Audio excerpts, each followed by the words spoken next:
जब देश के किसी राज्य या क्षेत्र में आतंकवाद, उग्रवाद या बगावत से जुड़ी हिंसा काबू के बाहर होने लगती है, तब प्रशासन और कानून के रखवालों को कुछ विशेष अधिकार दिए जाते हैं। ये स्पेशल पावर्स दी जाती हैं लॉ एंड ऑर्डर को बनाए रखने के लिए, लेकिन कभी कभी ये अधिकार बहुत बड़ी इंसानी कीमत वसूल करते हैं।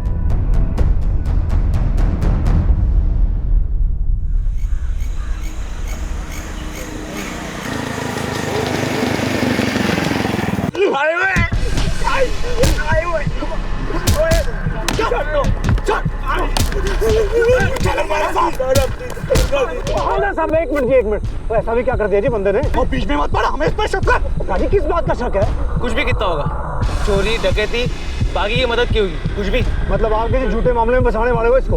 वो तेनू बोला ना, बीच में मत पड़, पुलिस का मामला। काजी इंसानियत का मामला है, आप ऐसे किसी को मार नहीं सकते। अगर आपको किसी पे शक है तो आप सवाल जवाब करो। ये गलत बात है भाजी। उपिंदर खेतों में मेहनत करता है, हम सब इसे जानते हैं। कोई ऐसा कोई गलत काम कर ही नहीं सकता और ना कोई गलत आदमी की मदद कर सकता है। रब दी सौ, मैं खेतों में काम कर रहा था, मैंने किसी का कुछ नहीं बिगाड़ा। देखो जी, कानून इजाजत नहीं देता कि आप किसी से इस तरह से पूछताछ करो। अगर आपको इसको गिरफ्तार करना है तो आपके पास अरेस्ट वारंट होना चाहिए। आप ऐसे किसी को उठा के नहीं ले आ सकते। तो कई दिनों से चल रहा है जी, किसी भी मासूम को उठा लेते हैं और जानवर की तरह पीटते हैं, और तब तक पीटते हैं कि जब तक उसके घर वाले ना पैसे ना उगलते हैं। चुप कर, चुप कर। अगर हमारे साहब को पता चल गया ना कि तुम हमारी ड्यूटी में दखलंदाजी कर रहे हो, सबकी खाल उतरेगी, खाल। ओ हवलदार साहब, कैसी बात कर रहे हो जी आप? वर्दी पहन के आप खाल उतारने की बात कर रहे हो? देखो जी, आप भूलो ना, आपके हाथ में जो डंडा है ना, वो जनता ने आपको दिया है इनकी हिफाजत के लिए, और कोई कानून इजाजत नहीं देता कि आप ये डंडा इन मासूमों पे बरसाएं। हाँ जी भाई, बिल्कुल ठीक है, ठीक है, बिल्कुल ठीक है जी। इनका तो रोज का काम हो गया। अभी कह देता हूँ, अच्छा नहीं होगा। कितना मारे हैं देखो बंदे ने। ये ना पुलिस वालों ने हर रोज धंधा बना लिया है, जिसे मर्जी आता उठा लेते हैं और घर वालों से पैसे मांगने शुरू कर देते हैं। और पैसे नहीं आए तो हवालात पे पिटाई शुरू, फिर भी पैसे नहीं आए ना तो उड़ा देते एनकाउंटर में, और कह देते फला फला आतंकवादी था, एनकाउंटर में उड़ा दिया। और आप इसे अस्पताल ले लो जी, इसे बहुत चोट लगी है। ठीक है, कितना मारा है मुंडे ने।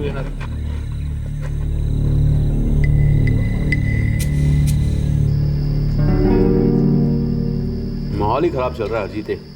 सरकार ने पूरी आज़ादी दे रखी है पुलिस वालों को, जिसका ही गलत फायदा उठा रहे हैं। अमनपुरा जी, मैंने इसके बारे में सिर्फ सुना था, पर अब तो हमारे पिंड में ये सब होने लगा।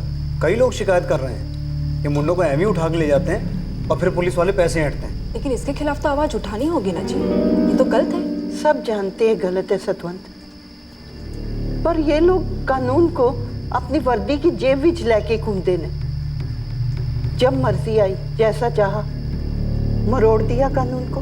पर बीजी, यहाँ तो लोगों की जिंदगियां मरोड़ी जा रही हैं, कुचली जा रही हैं। अब किसी न किसी को तो ये रोकना होगा। और बीजी, आज अगर आवाज ना उठाई तो कल मुंह में जबान ही नहीं रहनी।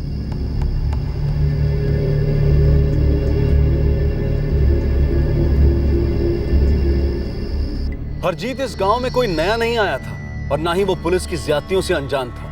बस ये चांस की बात थी कि ऐसा वाकया उसकी आंखों के सामने पहली बार हो रहा था जिसमें पुलिस एक मासूम को बड़ी बेरहमी से पीट रही थी। इसके विरोध में हरजीत ने तुरंत आवाज उठाई और उसकी आवाज सारे गांव की आवाज बन चली थी।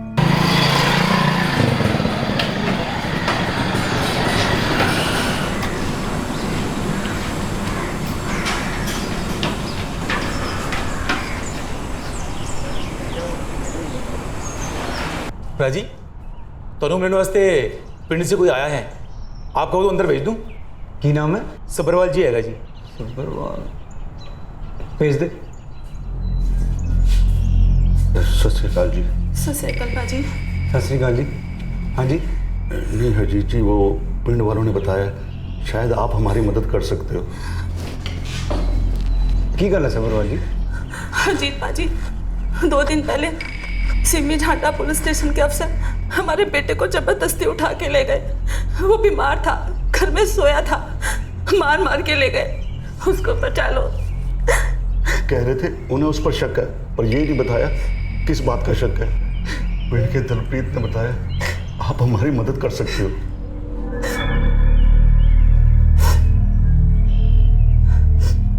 ठीक है जी, चलो थाने चलते हैं। लड़के का नाम अजीत सब्बरवाल है जनाब। तो हमारे लिए वो एक सस्पेक्ट है। हमने उसे कुछ चार्ज पर उठाया। ये कुछ चार्ज, क्या चार्ज है जनाब? तो होता कौन है पूछने वाला? जनाब हूँ तो मैं आम नागरिक ही, और मुझे FIR की कॉपी देखनी। पुलिस के काम में पंगे न ले। FIR है, शादी का न्योता नहीं जो हम सबको बांटते फिर, समझा? मैं बहुत किस्मत वाला हूँ जी कि कॉलेज गया, और इतना तो मैं जानता हूँ कि आप बिना वारंट के किसी को गिरफ्तार नहीं कर सकते, और अगर आपने किसी को गिरफ्तार किया है तो उनके परिवार को FIR की कॉपी तुरंत देनी होती है। ये उनका हक बनता है। हक की ऐसी की तैसी। चल चुप हो जा, बहुत हो गया। 2 दिन पहले जी आप अजीत सब्बरवाल को जबरदस्ती यहाँ पुलिस स्टेशन ले आए, और अब आप FIR की कॉपी भी नहीं दे रहे। आवाज नीचे रख। जनाब आप FIR की कॉपी दे दो, हमारी आवाज़ अपने आप नीचे हो जाएगी। FIR तब बनाते हैं जब किसी को गिरफ्तार करते हैं। अभी पूछताछ के लिए उठाया उसे, 1-8 घंटे में छोड़ देंगे। तो दफा हो जाओ सबके सब यहाँ से। नहीं हरजीत जी, ए लोग उसे छोड़ेंगे नहीं, ए लोग मेरे मुंडे को मार देंगे। इन्होंने पहले ही बहुत सारे बंदों के साथ ऐसा ही किया है। बचा लो मेरे पुत्र को, बचा लो मेरे पुत्र को। वो जबान संभाल, बकवास ना करी। जनाब हमें अजीत से मिलना है। नहीं मिलेगा, वो सस्पेक्ट है, पूछताछ के बाद छोड़ दिया जाएगा। तब तक कोई बाहर वाला नहीं मिल सकता उससे। ठीक है जी, आप कर लो अपनी पूछताछ, हम यही इंतजार करेंगे।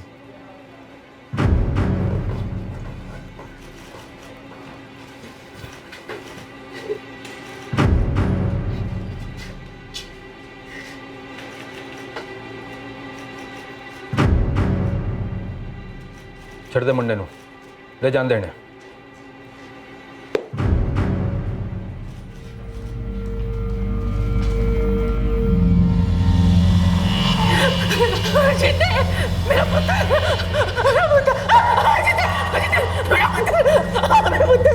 देखा हरजीत जी कितना मारा साढ़े पुत्र नु। अगर आप आज दखल नहीं देते तो ये तो इसे जान से ही मार देते। चलो चलो पुत्र जी, सब ठीक हो जाएगा।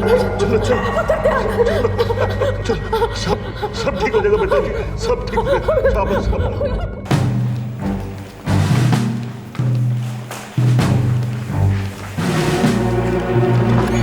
जनाब मैंने पता किया, कोई हरजीत रजावत है, सिमी झंडा में ऑयल मिल का मैनेजर। देख लेंगे। जीत रजावत,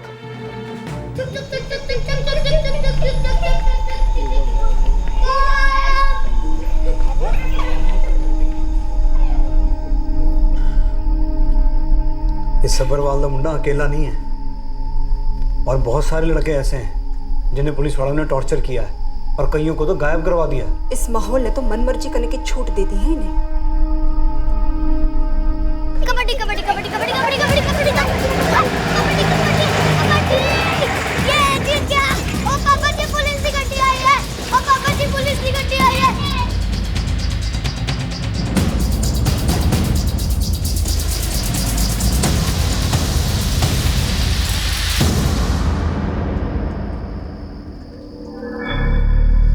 बड़े शौकीन लगते हो जी।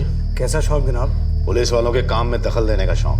मुझे ऐसा कोई शौक नहीं है जनाब, लेकिन जब पिंड के मुंडिया नूं टॉर्चर किया जाता है, उनके माँ बाप से पैसे लिए जाते हैं, तो मुझसे देखा नहीं जाता जी। नहीं देखा जाता तो आंखें बंद कर ले अपनी। पूरे गांव की आंखें खोलने में क्यों लगा है? हैं? क्या है तू, मसीहा है? ऐसा कुछ नहीं है जनाब। ऐसा वैसा जो कुछ भी है बंद कर दे फिर। आप पिंड के मुंडिया नूं बिना वारंट के, बिना चार्ज के उठवाना बंद कर दो। बंद तो तेरी जबान हो। भाई गल समझ। धमकी दे रहे हो जनाब? वार्निंग दे रहा हूँ। हमारे काम में अपनी नाक घुसानी और टांग अड़ानी दोनों बंद कर दें, वरना दोनों तोड़ देंगे, और अगली बार धमकी भी नहीं देंगे।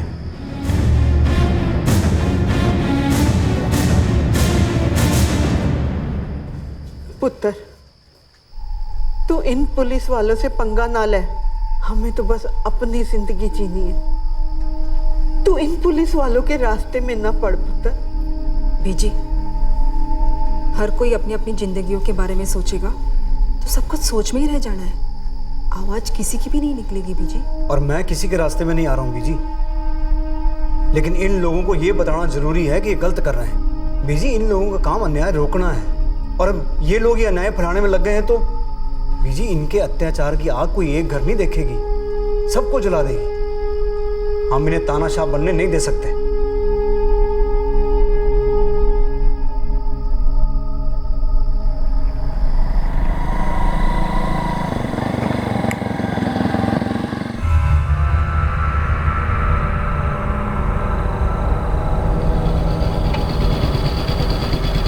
ਕੀ ਹਾਲ ਆ ਸੁਜੀਤ? मुझे चंगा जी, तुझे दसो। बस शुक्र है। कहीं छोड़ दूँ? और नहीं जी, मैं किसी का इंतजार कर रहा हूँ जी। हाँ चंगा, सत श्री अकाल।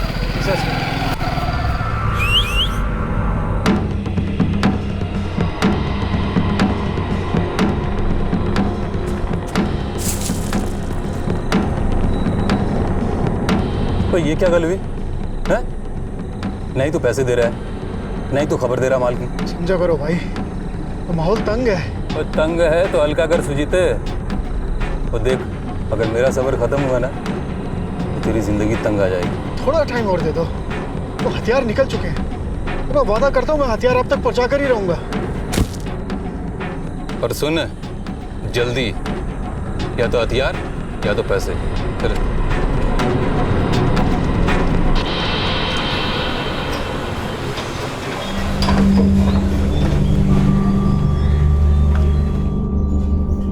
प्राजी, अगर आप सरपंच बन जाए तो पिंड वालों को बड़ा सुकून मिलेगा। और प्राजी, आप तो पढ़े लिखे हैं और आप में तो हिम्मत है पुलिस वाले से निपटने की, और पूरा पिंड आपके साथ है। पाजी देखो, आसपास के पिंडों में भी आपकी काफ़ी चर्चा है, वो सब लोग भी हमारे साथ हो जाएंगे। बस ये समझिए कि हमारी ताकत ही हमारी हिम्मत बन जाएगी। बस पाजी, आप ना हमारी हिम्मत को जुबान दे दो।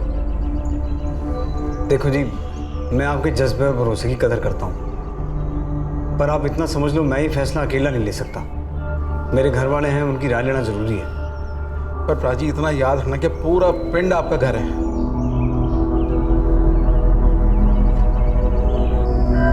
मैनू लगता है ये बिल्कुल सही कदम है जी। हरजीत, हमारे गुरुआन ने नाइंसाफी के खिलाफ हमेशा अपनी आवाज़ बुलंद की है, और हम सब ऐसे माहौल में जी रहे हैं कि हर तरफ से गलती गलत हो रहा है। हरजीत समझदार है, जो करेगा सोच समझ के करेगा, और इसमें हमारे पिंड का ही भला है। मैंने तो बहुत डर लग रही है, डर लग रही है कि मैं अपने पुत्र को खो ना दूं। ओ बीजी, ये क्या बात हुई? बचपन से लेके आज तक आपने सही बात कहने की सीख दी है, आज आप ही डर रहे हो। मैंने फैसला कर लिया है, मैंने सरपंच के चुनाव के लिए खड़ा होना है। आगे का रास्ता वाहिगुरु दिखाएगा।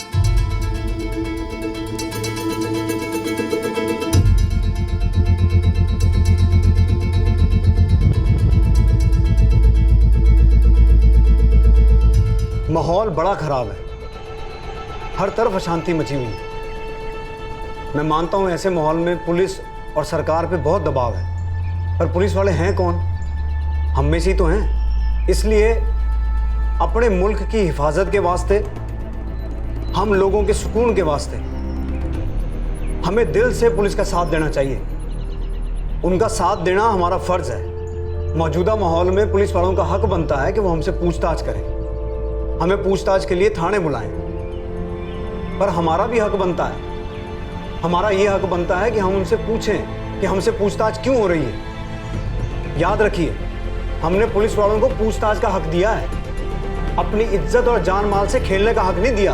पुलिस किसी भी सूरत में हमें टॉर्चर नहीं कर सकती, पैसों के लिए हमारे लड़कों को गिरफ्तार नहीं कर सकती, और बिना सबूत के हमें उग्रवादियों का साथीदार करार नहीं दे सकती। आओ जी आओ।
अपनी जुबान से। घर घर जाकर पूछ रहा है इसके साथ क्या हुआ, कैसे हुआ, क्यों हुआ।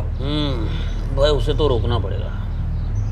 सरपंच जो बन गया है, रास्ते का बहुत बड़ा कांटा बन गया हमारे। कुछ कांटे जहरीले होते हैं शेरगिल साहब, उनसे बचना ही काफ़ी नहीं होता, उन्हें रास्ते से हटाना पड़ता है। तैयारी करो आप अपनी पूरी। हरजीत अब गांव का सरपंच बन गया था। इस पद ने उसे ताकत दी, अधिकार दिए, पर फिर भी गांव वालों की हिम्मत बढ़ाने में उसे वक्त लग गया।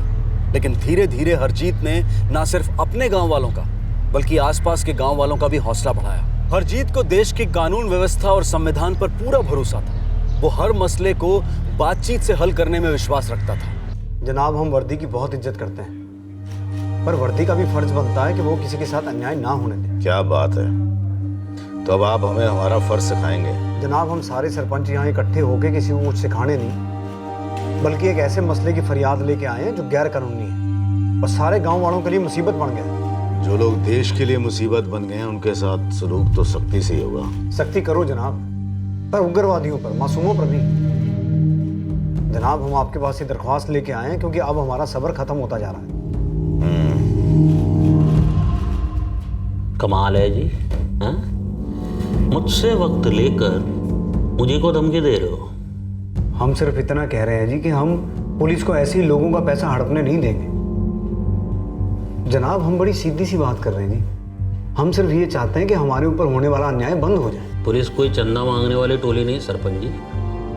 आप सरकारी नौकरों पर बहुत बड़ा इल्ज़ाम लगा रहे हो। पुलिस फोर्स को बदनाम करने और सरकारी नौकर पर झूठा इल्ज़ाम लगाने के जुर्म में मैं आपको गिरफ्तार कर सकता हूँ।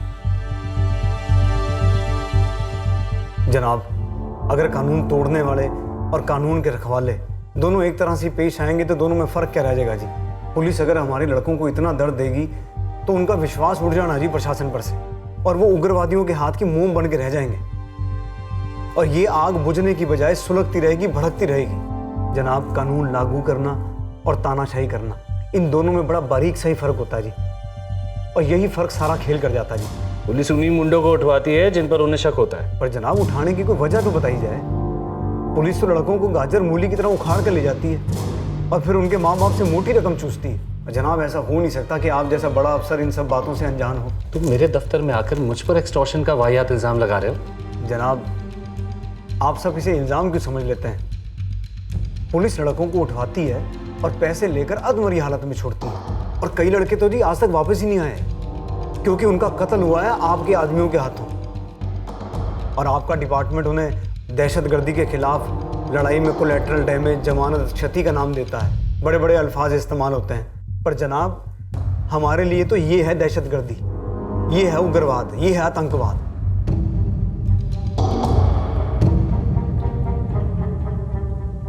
लोगों को एहसास होने लगा था कि पुलिस के अत्याचार के खिलाफ आवाज उठाने में अब डरने की जरूरत नहीं है। वो लोग समझने लगे थे कि सरकार द्वारा पुलिस को दिए गए विशेष अधिकार केवल आतंकवाद से लड़ने के लिए हैं, ना कि इसलिए कि पुलिस पब्लिक को आतंकित करे और उनके खिलाफ जुर्म करे। लोगों को जागरूक होते देख पुलिस फोर्स काफी परेशान होने लगी थी। क्या है ये? क्या समझता है ये आदमी अपने आप को? हिम्मत कैसे हुई मेरे केबिन में घुसने की और इतना बड़ा लेक्चर सुनाने की? थोड़ा सरफिरा है जनाब। सरफिरा है तो दिमाग ठिकाने लगा उसका। जी जनाब, जी हो जाएगा। गांव वालों ने तो नाक में दम कर रखा। सवाल पे सवाल पूछते, एफआईआर की कॉपी मांगते, पूछते हैं कि चार्ज क्या है। बोलो। हमने उस आदमी को कुछ ज़्यादा ही ढील दे दी जनाब। टेटवा दबा देना था उसका पहले ही। अब तो लोग डरते भी नहीं हमसे, और डर नहीं तो कुछ नहीं। और जब से सरपंच बना है ना, बस पूछो नहीं। कहना पूछना कुछ नहीं है जनाब, पहला मौका मिलते ही टांग देंगे। बिल्ली उड़, इन्हें बिल्ली उड़ा देती है ऐसे कर करके।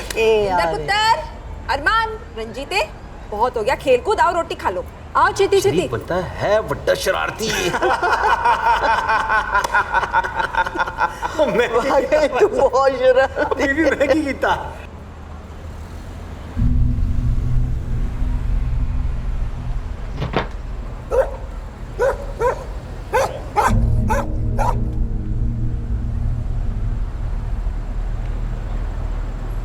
कित्थे जा रहे हो तुसी? तू अंदर जा, मैंने काम हैगा। पर जा कित्थे रहे हो तुसी? मैनू आज दसना ही पेगा। तू सुना नहीं मैं की कह रहा? अंदर जा।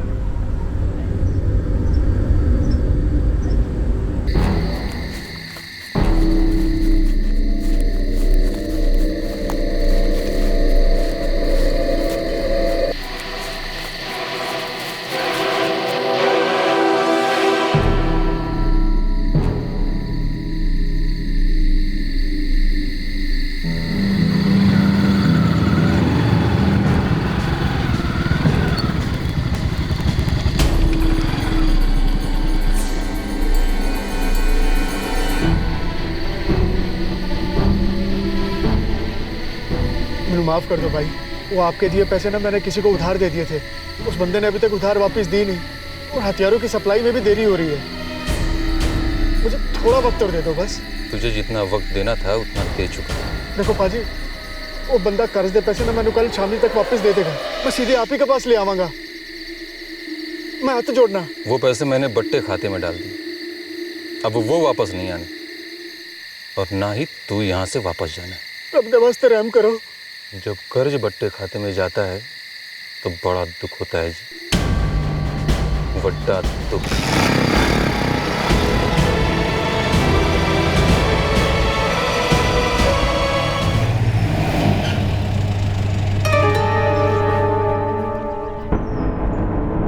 लेन देन का झगड़ा था साहब इस सुजीत आहूजा का। लेने के देने पड़े या देने के लेने? लेन देन सिर्फ पैसों का नहीं था साहब जी, बंदा काफी टेढ़ा सी और संगत उससे भी टेढ़ी। किसी की दुश्मनी हो सकती क्या तुम्हारे पति के साथ? जनाब मैंने कुछ भी नहीं पता। कितनी बारी समझाया मैंने कि गलत संगत छੱਡ दो, पर इन्होंने मेरी एक भी ना सुनी। कोई लेनदार सी या सरपंच चुनाव में खड़ा हुआ था और हार गया, उसका कोई मामला है? जनाब सच कह दिया, मैंने कुछ भी नहीं पता, सब कुछ खुफिया था। दहशतगर्दियों से मेलजोल था आहूजा का? दावे के साथ तो कुछ भी नहीं कह सकती, पर इतना जरूर कह सकती है कि ये गलत काम और गलत लोगों से कभी दूर नहीं रहे। ठीक है।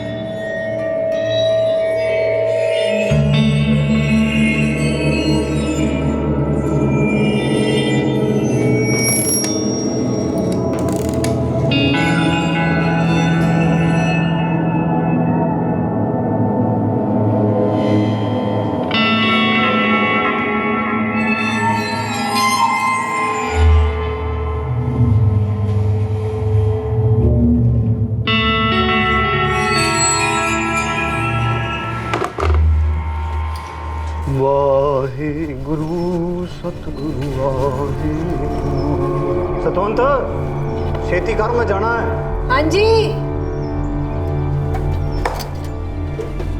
बीजी आज रिगड़पुरिया के सरपंच से मिलने जाना है, वहां कोई मसला है, इसलिए देर रात तक ही लौटूंगा।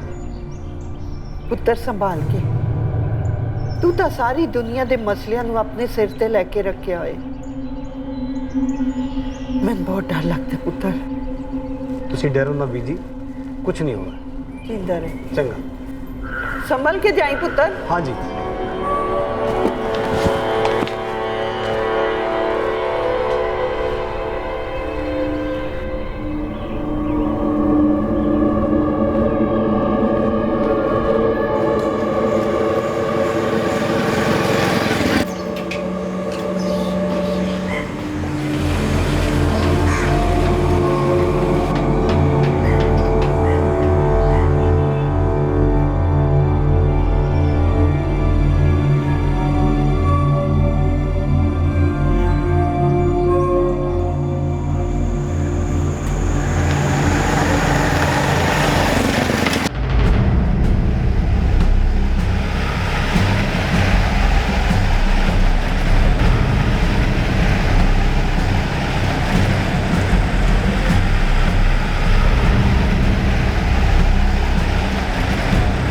ये तो हेड ऑफिस से ही पता चलेगा।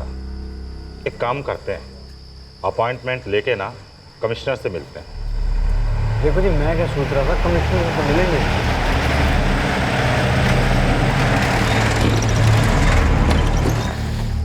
चलिए चलिए सरपंच जी, गड्डी में बैठिए, थाने चलना है। क्या बात हो गई सेठ साहब? वो ये एक मर्डर केस है, कुछ सवाल पूछना है। जो भी सवाल करने हैं आप यहीं पे कर लो।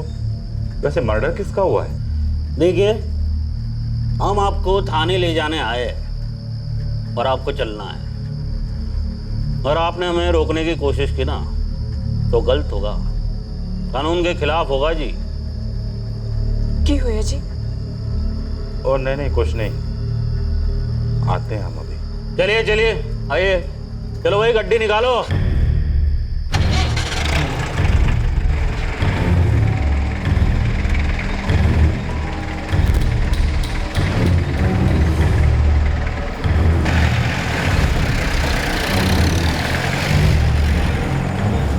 ये आप बिल्कुल गलत बात कर रहे हैं।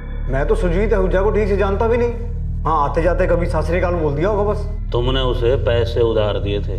नहीं जनाब, मेरा उससे पैसों का कोई लेन देन नहीं था। तो फिर किस किस्म का लेन देन था? जनाब अभी तो बता चुका हूँ, मेरा उससे कोई वास्ता नहीं था, कुछ भी नहीं। मैं बताता हूँ क्या वास्ता था तुम्हारा सुजीत के साथ, और क्यों तुमने उसे मार दिया। मार दिया? क्या बकवास कर रहे हो आप? तुमने उसे इसलिए मार दिया ताकि वो तुम्हारे खिलाफ अगले साल सरपंच के चुनाव में खड़ा ना हो सके। मरवाना तो आप मुझे चाहते हो, झूठे केस में फंसा के जेल भेजोगे, या फिर पता नहीं आपके दिमाग में क्या पकड़ा। हमारे दिमाग में जो पकड़ा है ना सरपंच साहब, वो पककर उबलकर गल चुका है। अब आप जल्दी से अपना जुर्म कबूलेंगे या आपको भी पकाकर उबाल कर गला दें? हाँ? फाड़ के दिखा, फाड़ के दिखा, फाड़ के दिखा, फाड़ फाड़ फाड़ मैंने फाड़ फाड़ फाड़ फाड़ फाड़ फाड़ फाड़ लल्लू। और रंजीत, हाँ जी अंकल जी। बच गए थे अंदर है क्या? अंदर फाड़ फाड़ फाड़ फाड़ फाड़ की थोड़ी देर पहले पुलिस उन्होंने फड़ के थाने लगी जी। थाने? हाँ जी। मैं हूँ, जाके देखता हूँ माजरा क्या है। मैंने भी साथ चलना है पैसा। चलो चल रंजीत।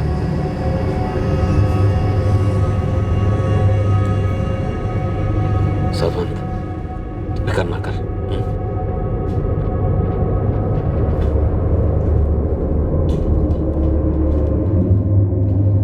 जी कब आएंगे आपके साहब? गश्त पर गया जी साहब, और गश्त गई टीम का कुछ ठिकाना नहीं होता। मेरा छोटा प्राय हरजीत सिंह, वो सिमी जंडा गांव का सरपंच है। जानता हूँ जी। जी उसे बिना किसी बात के गिरफ्तार करके यहाँ लाए हैं, सानू उसे मिलना है। वो जी साहब कहेंगे मिलवाओ, हम मिलवाएंगे। उससे पहले आपका कुछ नहीं हो सकता जी। अब वहाँ जाके बैठ जाओ जी।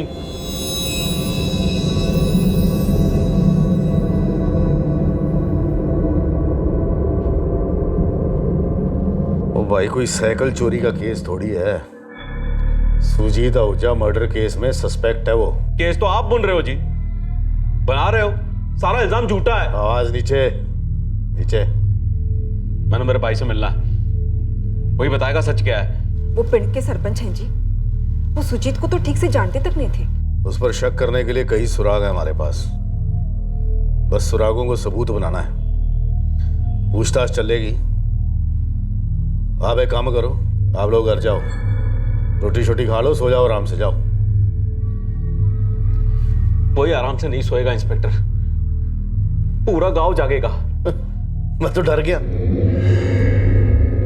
आप ये ठीक नहीं कर रहे हो जनाब। मेरे पति सबका भला चाहते हैं, पर हम उस सब में शामिल नहीं है ना। नहीं जाएगा अरजीत, जाओ जो करना कर लो, जाओ।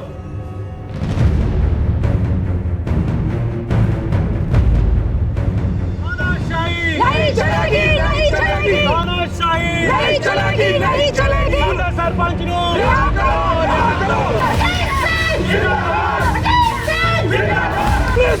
मुर्दाबाद, मुर्दाबाद। अगर 5 मिनट के अंदर हमारे सरपंच को नहीं छोड़ा तो हम दावा बोल देंगे, हम अपने सरपंच को याद रखेंगे। ऐसे दिल छोटा नहीं करते। मैं भी उत्थे जाके गल करांगी। असी अपने जवाई जी नू रिहा करवा के ही रहांगे। तुसी दिल छोटा ना करो।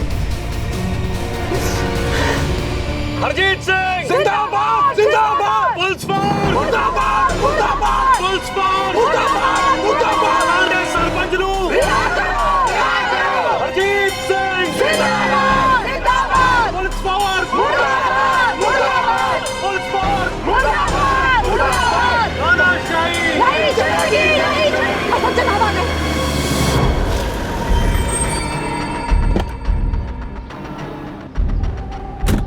मेरे भरा हरजीत नू झूठे इल्जाम में गिरफ्तार किया गया है। आप उसे छेती रिहा कराओ। साहब जी, अगर हमारे सरपंच को रिहा नहीं किया ना तो हम सभी लोग अभी के भी अंदर घुस जाएंगे। खून का इल्जाम है उस पे, और अगर आप लोग खून बहाने पर उठाएंगे तो हमें भी ऐसे मामलों से निपटना आता है। नहीं नहीं जनाब, मेरे पति ने कोई गलत काम नहीं किया है। पुलिस तो उनसे बदला ले रही है। तो कोई तो तानाशाही नहीं चलेगी, नहीं चलेगी। पुलिस फोर्स मुर्दाबाद, मुर्दाबाद। सरपंच नू हरजीत सिंह मुर्दाबाद, मुर्दाबाद, मुर्दाबाद। पुलिस से पंगे लेगा।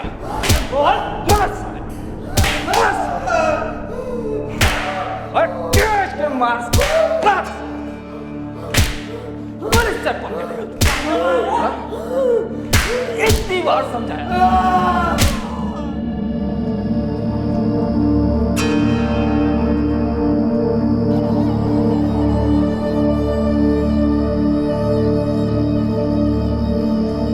हरजीते लेने वास्ते हूँ मैं अकेले ही जाना। जरूरत पड़ी तो हाथ जोड़ूंगा, पैर पड़ जाऊंगा पुलिस के, पर अब उसे लेकर ही आऊंगा।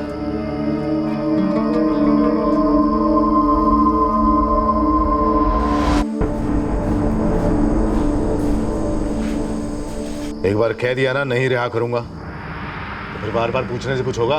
मैं आपके हाथ जोड़ता हूँ साहब, रहम करो उस पे, छोड़ दो मेरे भाई नू। अब गिड़गड़ाने से क्या होगा? घर आया था मैं तुम्हारे, बड़ी शराबत से समझाया था तेरे भाई को कि पुलिस वालों के काम में टांग ना अड़ा। गलती हो गई साहब हमसे, माफ कर दो हमको। मैं पैर पड़ता हूँ साहब आपके। बस बस, पैर पड़ता। पहले नहीं समझ आती तुमको? तो मिला दो इसको, 2 मिनट करा दो भरत मिलाप। चलो जी।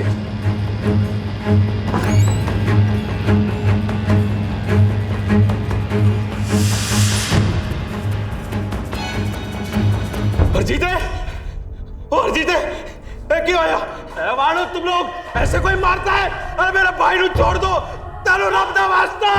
अरे हरजीते, मैं आ रहा हूँ। हरजीते, हरजीते, फिक्र ना कर। मानो तुम लोग ऐसे कोई मारता है? अरे मेरे भाई नू छोड़ दो।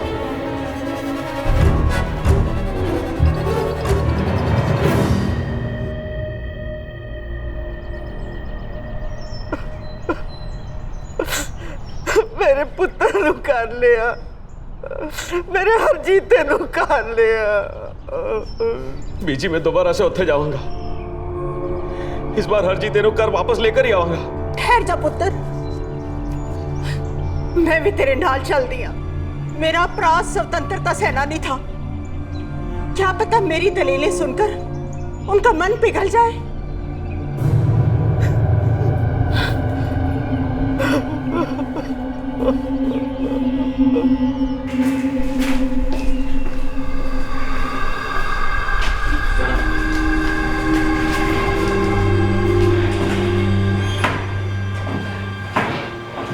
एक बार कहा ना भूल जाओ हरजीत को, बार बार यहाँ भटकने से कुछ नहीं होगा। जनाब मैं आपके हाथ जोड़ता हूँ, आप मेरे प्राणों रिहा कर दो। सर जी, मेरे बड़े भरा स्वतंत्रता सेनानी थे, पूरा मुल्क उनकी इज्जत करता है। मैं उनकी बहन होने के नाते आपसे कहती हूँ, हरजीत बेकसूर है, उसे रिहा कर दो। इंसानियत का वास्ता है आपको। कोई पैदाशी मुजरिम तो होता नहीं, और ना ही कोई पैदाशी मासूम होता है। मेरे पति ने मासूम लोगों को बचाने के लिए अपनी आवाज बुलंद की थी, इसलिए आप उनकी आवाज दबाना चाह रहे हैं? आप कानून का गलत इस्तेमाल कर रहे हैं साहब। बिल्कुल सही फरमाया आपने, हम वाकई गलत इस्तेमाल कर रहे हैं कानून का, पर आपने क्या उखाड़ देना है? कैसे रोकोगे मुझे बताओ? हम कानून के हर दरवाजे पे जाके दस्तक देंगे। जाओ जाओ जहां जाना है। भाग गया तुम्हारा भाई, कल रात पुलिस कस्टडी से भाग गया हो। चल ढूंढो उसे, मिल जाए तो सीधा यहीं ले आना। झूठ झूठ बोल रहे जी आप। कल रात ही मैं मिली हरजीत को, वो भागने की क्या उठकर चलने की हालत में नहीं था। भाई गुरु का वास्ता है आपको, मैं आपके आगे हाथ जोड़ती हूँ। रब सब देख रहा है साहब, वो आपको कभी माफ नहीं करेगा। आप जनाब हरजीत को रिहा करो। मैंने उसे हुण मिलना है, बस अब मिलना ही है। क्या लगता है तुम्हें? हैं? इस तरह मुझे धमका कर, बहला फुसला कर तुम लोग अपना काम निकाल लोगे? ऐसा कुछ नहीं होने वाला। तू अपने भाई से कभी नहीं मिलेगा। तुम अपने पति को कभी नहीं देखोगे। कल समझ।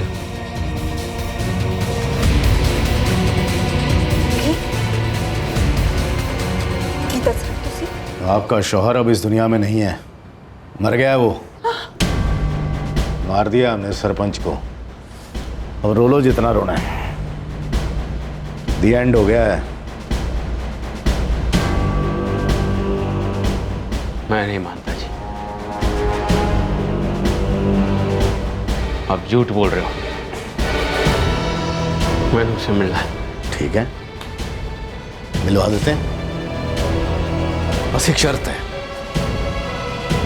मैं तुझे भी मार देता हूं। उसकी लाश की जगह तेरी लाश। मंजूर है? की ख्याल वही जनानिया था? हरजीत की लाश ले जाओ, इसकी लाश दे जाओ। ठीक है ना सौदा?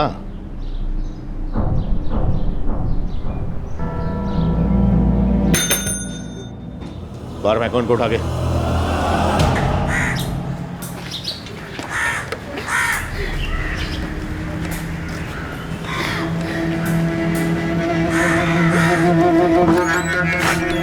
पुत्र हरजीत आ गया। मेरा पुत्र की होया?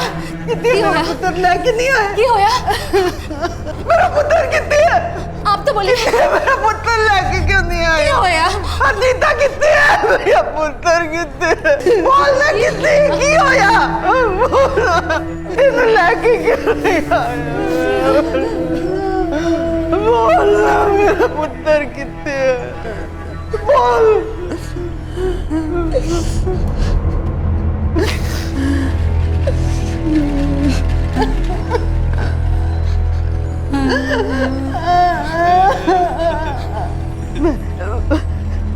मैं जाऊंगी, मैं आते जाऊंगी। हाथ जोड़ के फरियाद करांगी। मैं आसरा नहीं कर सकते, मेरे पुत्र ने आसरा नहीं कर सकते। मैं पुत्र लेके आऊंगी, मैं आऊंगी। हाथ जोड़ के आऊंगी मैं।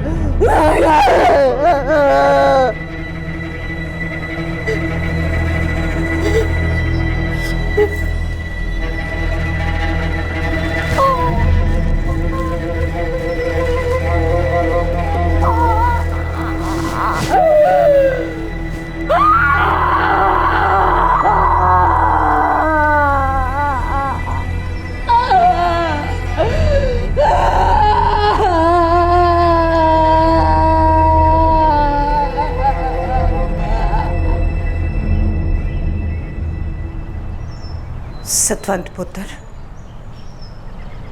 ਅਸੀਂ चुप नहीं बैठांगे। हर दहलीज ते अपनी दलील देवांगे। वो साडे हरजीत नाल इन्नी वड्डी नाइंसाफी नहीं कर सकते। इन्हें इसलिए मारा गया बीजी क्योंकि इन्होंने जुर्म के खिलाफ आवाज उठाई थी। जुर्म सहना जुर्म करने से भी बड़ा गुनाह होता है। आप इन्हें सिखाया था ना बीजी, और इसी के लिए मामा जी लड़े थे ना मामा जी? हाँ पुत्र, और अब हमारी बारी है लड़ने की। जुल्म जुल्म होता है, वो चाहे कोई भी करे।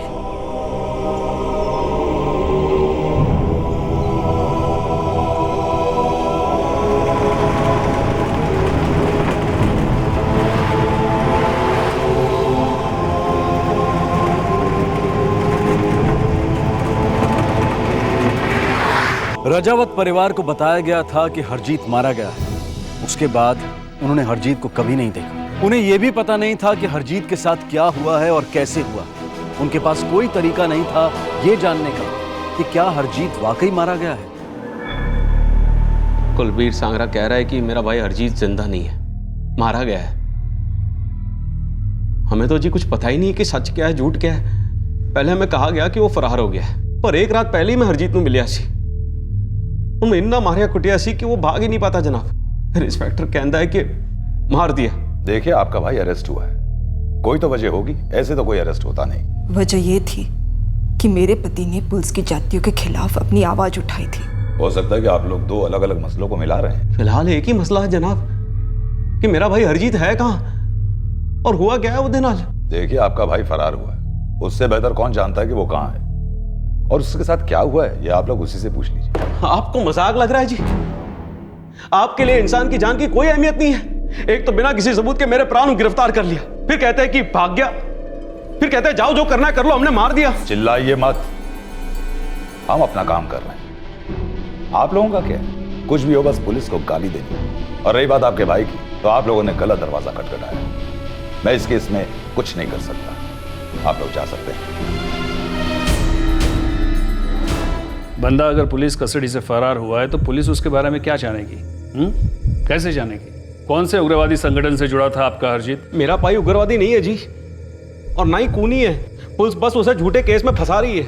मेरे पति दे नाल एक होर बंदे नू गिरफ्तार कर लिया था। मेरे पति कभी भाग नहीं सकते। पुलिस ने हरजीत को सिर्फ इसलिए उठवा लिया क्योंकि उसने उनके खिलाफ आवाज उठाई और उनकी धमकियों को नजरअंदाज कर दिया। अब जब पूरे दावे से इस केस की सच्चाई जानते हैं तो कोई इंक्वायरी बिठाने का सवाल ही नहीं उठता। मेरी तरफ से कुछ करना बनता नहीं है जी। अब एक काम कीजिए, अब डीआईजी साहब से जाके मिलिए, शायद वो आपकी सुन ले। तो मैंने आपकी सारी बात सुन ली है, लेकिन आज डीआईजी साहब बहुत बिजी हैं, वो किसी से मुलाकात नहीं कर सकते। जी हम उनका ज्यादा वक्त नहीं लेंगे, 5 मिनट, बस 5 मिनट मिलने दो। इन्हां दा छोटा भरा ते मेरी धी दा पति पुलिस हिरासत तो गायब है। वो गल तो तुहाडी ठीक है जी, आजकल जमाना ही बड़ा खराब है। वो हमारे इलाके से रोज पता नहीं कितने बंदे गायब हो रहे हैं और सारे बंदे किसी ना किसी कुछ लगते हैं। और आजकल तो जी बड़े बड़े क्रिमिनल और आतंकवादी अपनी औरतों को भेज देते हैं हमारे पास रोने के लिए। जी हम उनमें से नहीं है। भाई साहब वो भी यही कहते हैं। एक बार, बस एक बार डीआईजी साहब को मिलने दो। आज तो आपका मिलना नामुमकिन है और कल भी उनके पास टाइम नहीं है। आप परसों आना, फिर देखते हैं। डीआईजी साहब को मिले बिना असी किते नहीं जावांगे।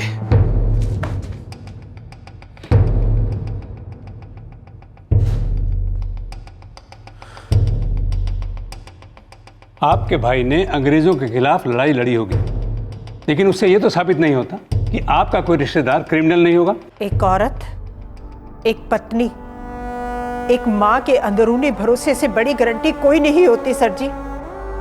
मैं दावे के साथ कह सकती हूँ कि हरजीत बेकसूर है। पुलिस ने उसे टॉर्चर किया है, पता नहीं वो जिंदा भी है या नहीं। हमें ना तो उसकी कोई खबर दी जा रही है और ना ही लाश। जनाब आप बताओ, अगर आपके खानदान में किसी के साथ भी ऐसा हुआ होता तो आप कैसा महसूस करते? अगर मेरे खानदान में ऐसा हुआ होता तो मैं उसे होने देता। दरअसल मैं खुद उस देशद्रोही को पकड़कर पुलिस के हवाले करता और उसकी चमड़ी उड़वा देता। मेरे पति देशद्रोही नहीं है। तो क्या है?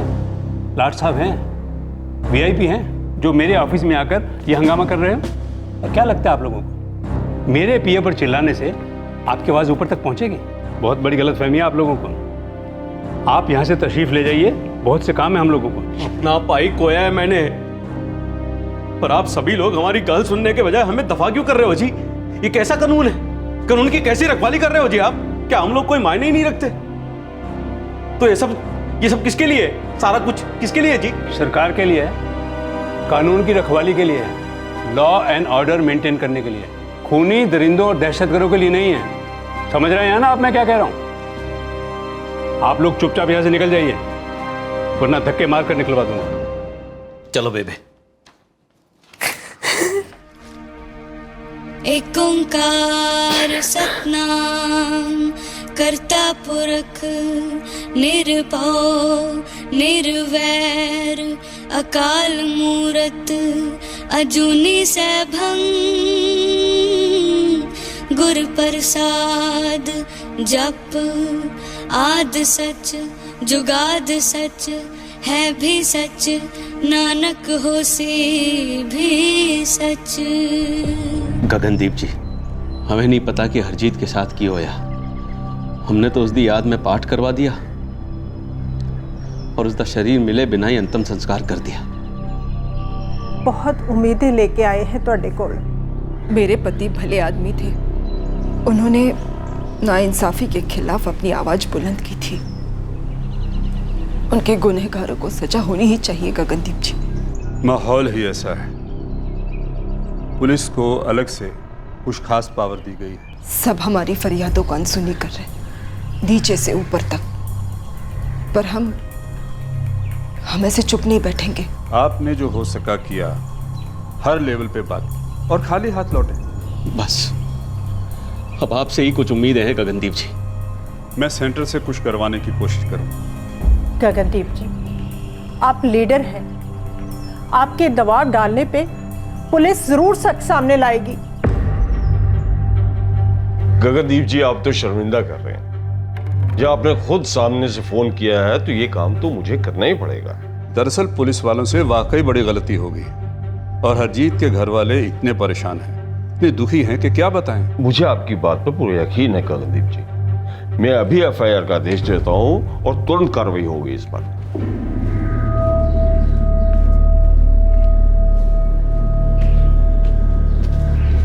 क्यों या पैसा?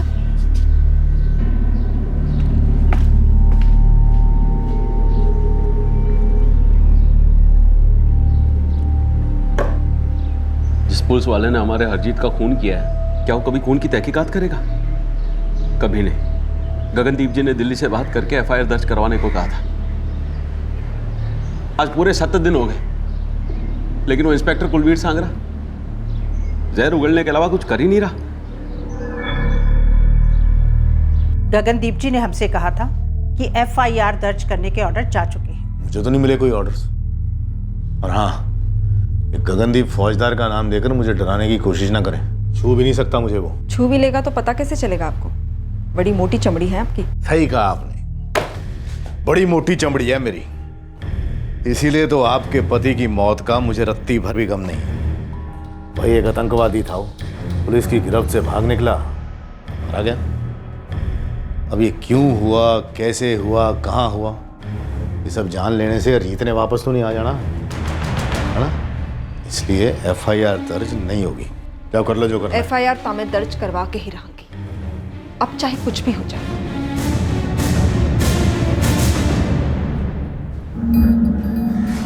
पूरा पिंड जानता है कि मेरे पति बेकसूर थे।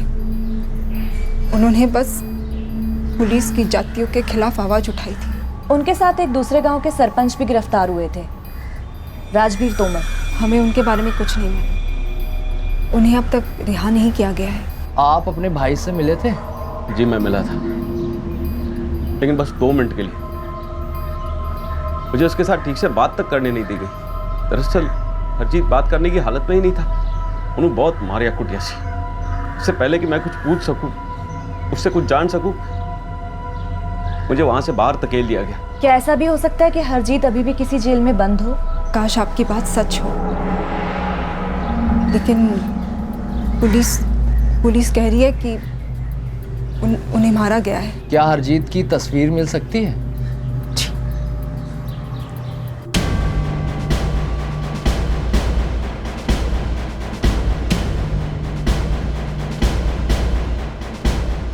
हेलो जी, अब ये मानव अधिकार वाले आकर पौंकना शुरू करेंगे। ये हरजीत की औरत ने जिन पत्रकारों के नाल गल की है, वो तो सब छूट से गए। ये तो समझ नहीं आती भी ये क्यों सबको मसीहा बनने का शौक चढ़ा है। भाई अपना खाओ पियो, मस्त रहो, चैन से बैठो ना। सब काम में नाक घुसाने इन्होंने। सांगरा, इन सबकी नाक हम सबकी गर्दन तक पहुंच सकती है और फिर सारा पानी हमारे सर के ऊपर तक। जल्दी से जल्दी सोच लो क्या करना है, कैसे करना है, किससे करवाना है। जी जनाब। ये शेरगिल को तो दूर ही रखियो, वैसे भी वो मंजीत वाला केस इसके सर पे मंडरा रहा है। जी बिल्कुल जनाब। तो फिर सुरेंद्र को भेज दो हरजीत के घर, बोलो उसे ढंग से समझाए। जी बाकी जनाब आप फिक्र ना करें, ये मामला इससे आगे नहीं जाएगा। ठीक है जनाब। सांगरा जी, क्या आप बता सकते हैं कि आपके पास ऐसे कौन से सबूत या सुराग थे जो ये बतलाते हैं कि हरजीत राजावत के संबंध आतंकवादियों से थे? ये देखिए, खुद ले गया था हमें इस जगह वो, और उसी ने निकाले ये हथियार, और उसी ने बताया कि उसने ये हथियार जो है आतंकवादियों के लिए छुपा कर रखे थे।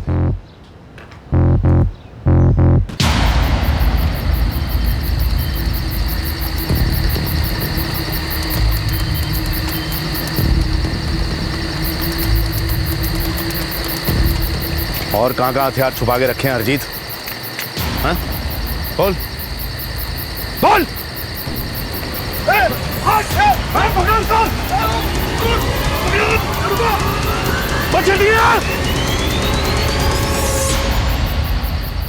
हमने काफी पीछा किया पर भाग निकला वो। और उसका कबूलनामा हमारे पास है जिसमें उसने हथियार छुपाने का जुर्म कबूल किया है। कबूलनामा दिखाइए आप हमें। क्यों?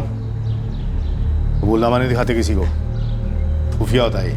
देखिए, आपको जो जानकारी हम दे सकते थे वो दे दी है। देखिए, हम हरजीत के भाई अमनजीत से मिले थे। उन्होंने बताया कि जब वो हरजीत से मिले तो वो ठीक से खड़ा भी नहीं हो पा रहा था, तो भाग कैसे पाया? हाँ, अमनजीत की बात को सच मान रही हो और मेरी बात को झूठ। हो सकता है अमनजीत झूठ बोल रहा हो या फिर हरजीत ने अमनजीत से झूठ बोला हो, एक्टिंग कर रहा हो ताकि उस पर कोई शक ना करे। लेकिन आप इतने सारे लोग और वो अकेला निहत्था आदमी, फिर भी आप लोग उसे पकड़ नहीं पाए। पीछा क्यों नहीं किया उसका आपने? सुरेंद्र, अरे काम करना, अगली बार इनको भी साथ ले जाना, ये भी देख लेंगे कैसे हम पीछा करते हैं और कैसे कोई भाग निकलता है। ऐसा है जनाब, इंसान है हम, मिल्खा सिंह नहीं है कोई। मतलब हरजीत तब से ही फरार है? भाई फरार है तो है, पर ज़्यादा दिन रहेगा नहीं। हर फरार मुजरिम की आखिरी मंजिल जेल होती है। तो आपने उसके परिवार वालों से ऐसा क्यों कहा कि हरजीत मर चुका है? ये बात कहाँ से आ गई? ऐसा कब कहा हमने? देखिए, यहाँ तो आप आतंकवादियों से लड़ रहे पुलिस की यकीन कर लो या फिर उस क्रिमिनल की फैमिली का। राजवीर तोमर कहाँ है सांगरा जी? वो भी तो हरजीत के साथ ही गिरफ्तार हुआ था। हाँ, वो एक आधे दिन में रिहा हो जाएगा। उसके खिलाफ कोई हमें सबूत नहीं मिला।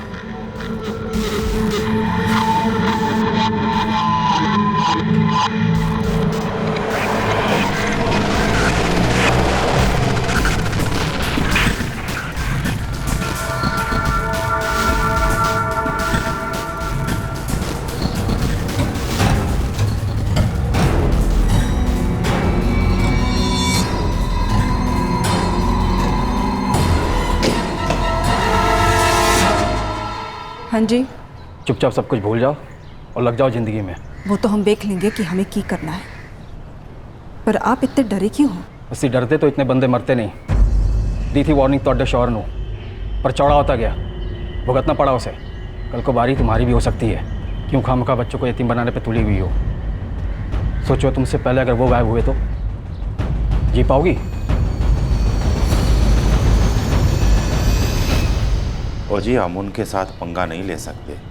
सरकार ने खास हक दिए हैं उनको। ये हक जो भी है, किसी की जान लेने का हक तो नहीं है। और एक आपके भरोसे हम इस केस को लड़ सकते हैं राजवीर भाई साहब। मेरे पति आपके साथ गिरफ्तार हुए थे, उन्हें मार डाला गया और आपको रिहा किया गया। मुझे जी साफ साफ धमकाया गया है कि अगर जरूरत पड़ी तो मुझे फिर से अंदर डाल देंगे, और अगर फिर भी नहीं हुआ तो जान से ही मार देंगे।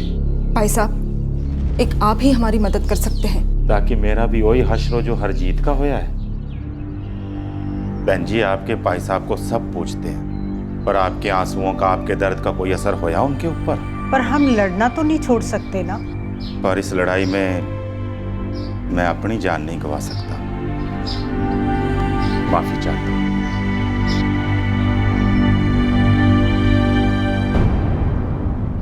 हम जुडिशियल इंक्वायरी की पिटीशन फाइल कर सकते हैं। ये पुलिस वाले तो हमारी गल सुनने से रहे।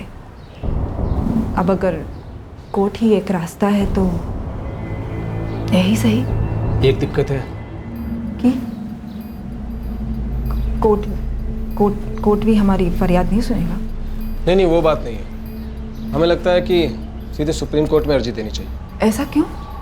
यहाँ की पुलिस को स्पेशल अधिकार सेंटर से आया है, सो बेहतर होगा कि इस मामले में ऑर्डर भी सुप्रीम कोर्ट से आए।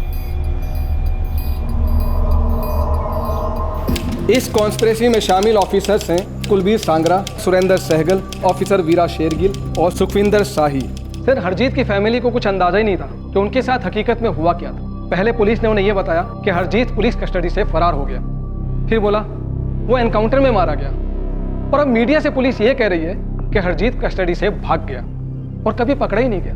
सर, ये मानव अधिकारों के उल्लंघन का केस है जिसमें पुलिस भी इन्वॉल्व है।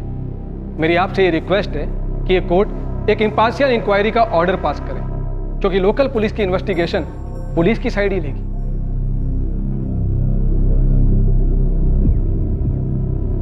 हरजीत की फैमिली कोर्ट ऑर्डर का इंतजार कर रही थी। ये इंतजार लंबा चला, दिन हफ्ते बने, हफ्ते महीने और महीने साल। बहरहाल सुजीत आहूजा का मर्डर केस जिसमें हरजीत को उठवाया गया था, वो इतने सालों बाद क्लोज हुआ। आखिरकार उसका खूनी पकड़ा गया। अब नमस्ते रहम करो। जो कर्ज बट्टे खाते में जाता है तो बड़ा दुख होता है जी। जनाब, मेरा सुजीते के साथ कुछ समय से पैसे का लेन देन था। उस वक्त मैंने उसे कुछ पैसे दिए थे जो मेरे बार बार मांगने पे भी वापस नहीं कर रहा था। और बाद में जब मुझे मालूम चला कि वो मेरे साथ दगा कर रहा है, फिर जनाब फिर मेरा दिमाग फिर गया।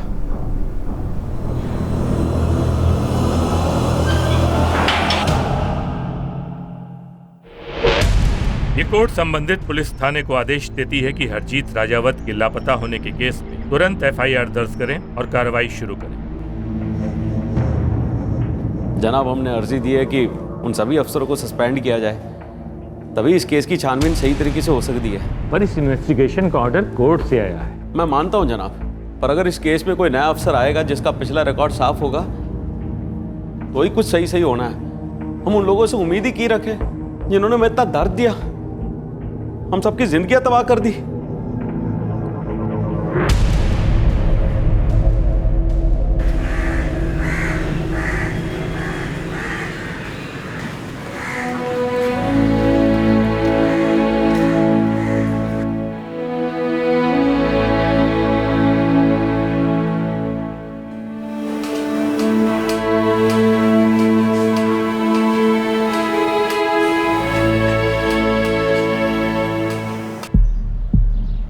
क्या लगता है आपको, आपके इस तरह बार बार आने से रिपोर्ट जल्दी तैयार हो जाएगी? वो बात नहीं है जनाब।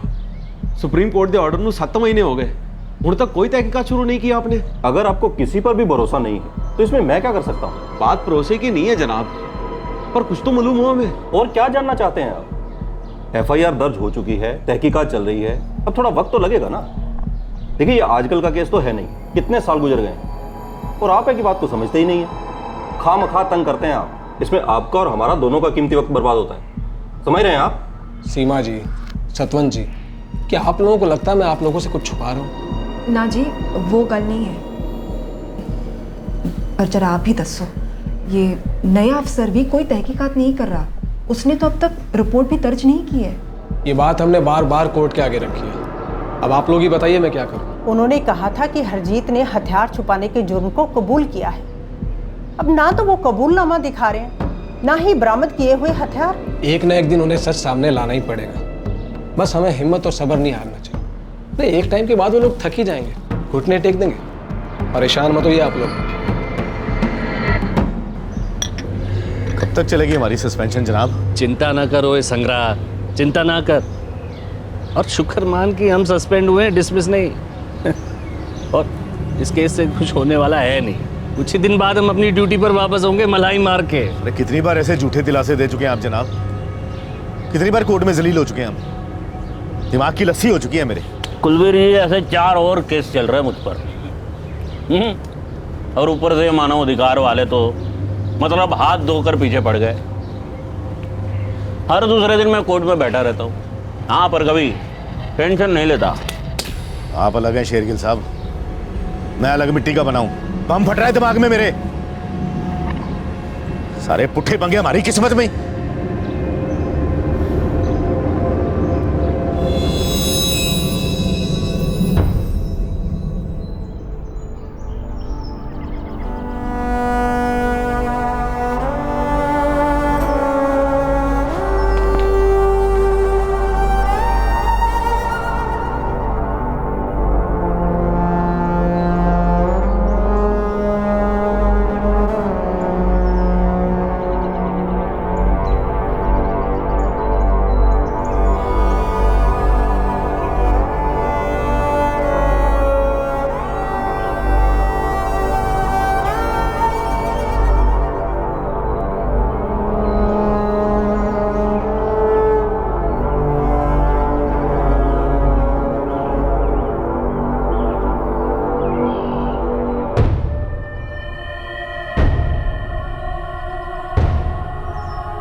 ठीक है, इन्वेस्टिगेशंस में आप जितना समय लेना चाहे लीजिए। पर मुझे एक एफआईआर की कॉपी दी जो आपने हरजीत राजावत के गुमशुदा होने के बारे में दर्ज की, और आजकल जिस कबूलनामे के बारे में बार बार जिक्र होता है, मुझे उसकी भी एक कॉपी चाहिए। ऐसे कैसे कागजातों की कॉपी उठाकर दे दूं आपको? अभी तक तो तहकीकात चल रही है। देखिए, तहकीकात तो चलती रहेगी, लेकिन अगर आपने मुझे पेपर्स नहीं दिए तो फिर मुझे सुप्रीम कोर्ट में पिटीशन दायर करनी पड़ेगी। कहिए, क्या मैं सुप्रीम कोर्ट में पिटीशन दायर करूं? ये एफआईआर कहता है कि हरजीत को 17 तारीख को गिरफ्तार किया गया था, पर आप तो 14 तारीख बता रहे थे। 17 गलत हैं जी, उन्हें 14 को ही ले गए थे। मैं वो दिन कैसे भूल सकती हूँ? आखिरी बार देखा था उन्हें।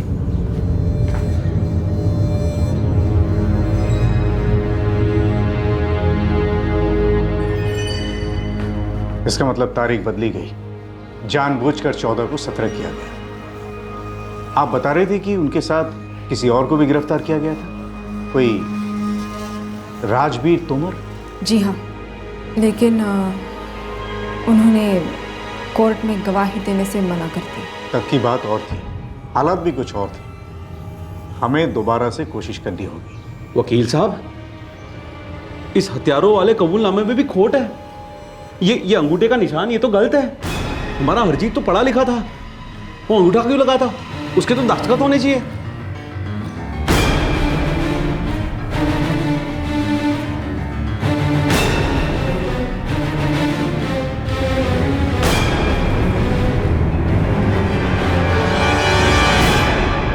भाई साहब, कोर्ट में हमारा केस बहुत मजबूत हो चुका है।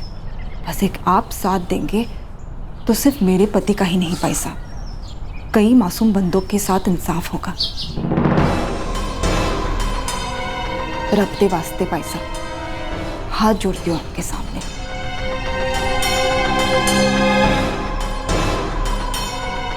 जी हाँ जनाब, मैं और हरजीत एक साथ गिरफ्तार हुए थे। हम मेरे घर के बाहर बैठे थे जब पुलिस हमें उठा के ले गई थी। चलो भाई गाड़ी स्टार्ट करो। और जनाब वो 14 तारीख थी, 17 नहीं। सर, मैं इस कोर्ट के सामने हरजीत राजावत के कुछ एकेडमिक सर्टिफिकेट्स पेश करना चाहूँगा। वो एक ग्रेजुएट था, एक ऑयल मिल में मैनेजर का काम करता था और उसे अंग्रेजी, हिंदी और गुरमुखी तीनों में हस्ताक्षर करना आता था। इस डॉक्यूमेंट्स के ऊपर उसके हस्ताक्षर के सैंपल्स हैं। फिर मुझे ये समझ में नहीं आता कि उन हथियारों के छुपाने के कबूलनामे में उसके हस्ताक्षर के बजाय ये अंगूठे का निशान क्यों है?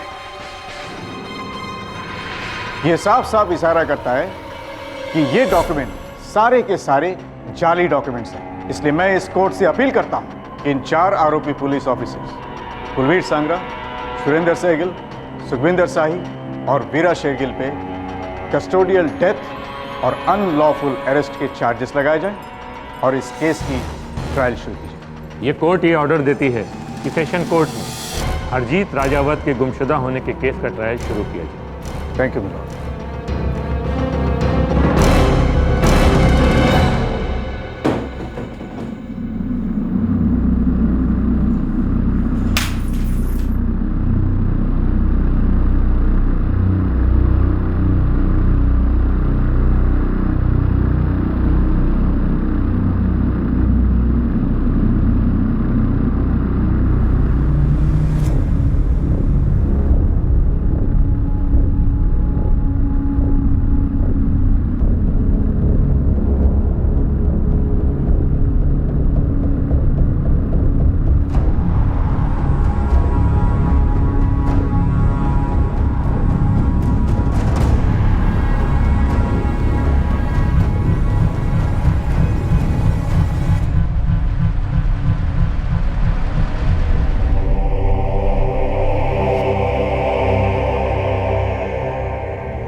सर, मैं इस ट्रायल की पोस्टपोनमेंट की मांग करता हूं क्योंकि हमने हाईकोर्ट में अपील की है कि मेरे क्लाइंट्स की इस तरह से प्रोसिक्यूशन नहीं हो सकती, क्योंकि उस वक्त स्पेशल पुलिस एक्ट लागू था और मेरे क्लाइंट्स स्टेट पुलिस के ऑफिसर्स उस वक्त स्पेशल ड्यूटीज पर तैनात थे। उन पर अगर कोई मुकदमा चलाना है तो उसके ऑर्डर्स सेंटर से ही आने चाहिए। सर 9 साल कोई कम नहीं होता सर। पिछले 9 साल से ये परिवार सिर्फ एक ही आस लगाए बैठा है, ये जानने की कोशिश कर रहा है कि आखिर उन 4 पुलिस वालों ने हरजीत की हत्या किस तरह से की थी। I object your honour. Sir state government ने इन ऑफिसर्स पे मुकदमे के आदेश दे दिए हैं। वो कोई मायने नहीं रखता सर, क्योंकि ये ऑफिसर्स उस वक्त स्पेशल पावर्स के तहत तैनात थे और इसलिए इन पर कोई भी मुकदमे के लिए सेंटर से ऑर्डर कंपलसरी है। सर पिछले 9 सालों से इन आरोपियों ने इस केस में सिर्फ एक ही काम किया है और वो है केस को टालते रहना, बस।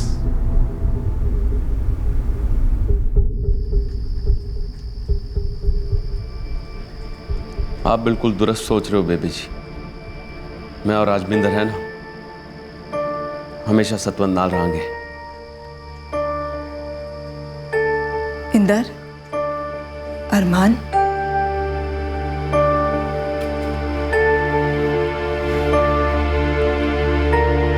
पुत्र मैं जानती हूँ कि मेरी इस लड़ाई में तुम दोनों हमेशा मेरे साथ रहोगे, लेकिन पुत्र मैं नहीं चाहती इन कोर्ट कचहरियों के चक्कर में तुम्हारी जिंदगियों पर कोई असर पड़े।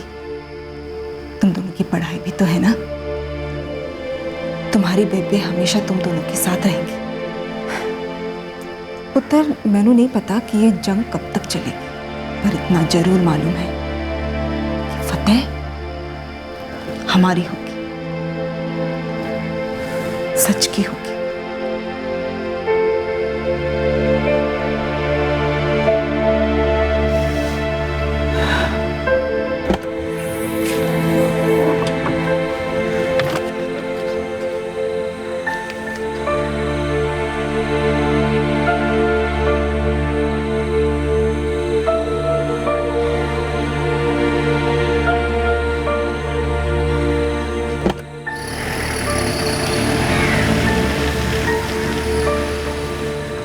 सच टिकता है, सच जीतता है।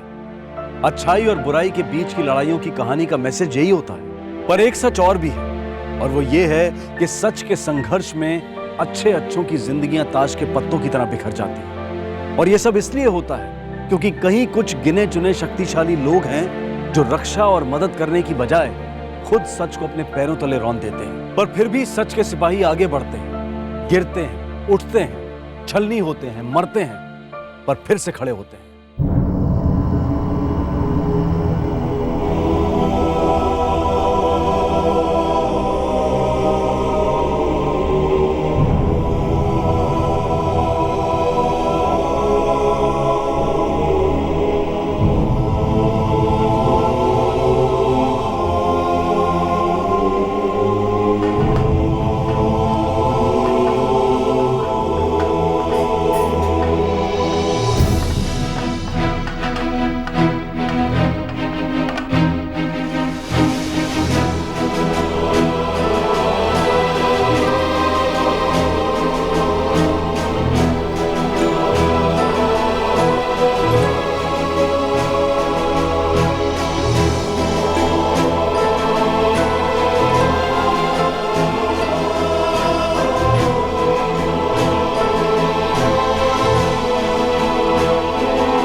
सर 24 साल बीत चुके हैं। हरजीत रजावत को लोकल पुलिस स्टेशन ले जाया गया था, तब से लेके आज तक वो घर नहीं लौटा। 24 साल बीत चुके हैं हरजीत रजावत की पत्नी सतवंत, जिसने अपने पति का चेहरा नहीं देखा। इस बीच एक ट्रायल भी हो चुका है। हमने इस कोर्ट के सामने काफ़ी सारे सबूत भी पेश किए हैं। और तो और उन 4 अपराधियों में से अब सिर्फ 2 ही जीवित हैं, सुरेंद्र सहगल और सुखविंदर शाही। मैं इस कोर्ट को बताना चाहूँगा कि सुरेंद्र सहगल किसी मानव अधिकार के वायलेशन के केस में जेल की सजा काट रहा है। जज साहब इन चेहरों को देखिए, पिछले 24 साल से ये एक ही आस लगाए बैठे और वो है फैसले का। मैं आज इस अदालत से ये अपील करना चाहूँगा कि अब इस केस में और देरी ना करते हुए फैसला सुनाया जाए। That's all milord. अगली सुनवाई में इस केस का फैसला सुनाया जाएगा। Thank you milord.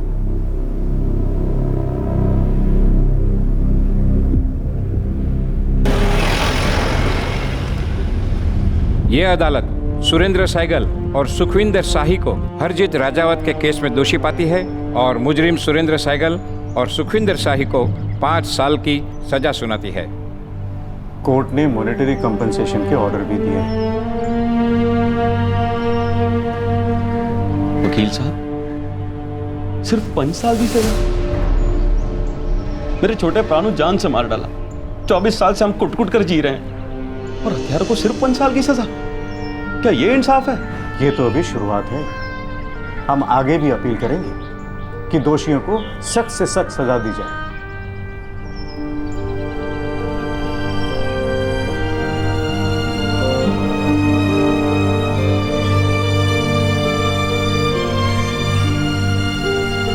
बीजी, फैसला हमारे हक में हुआ है। हम केस जीत गए बीजी।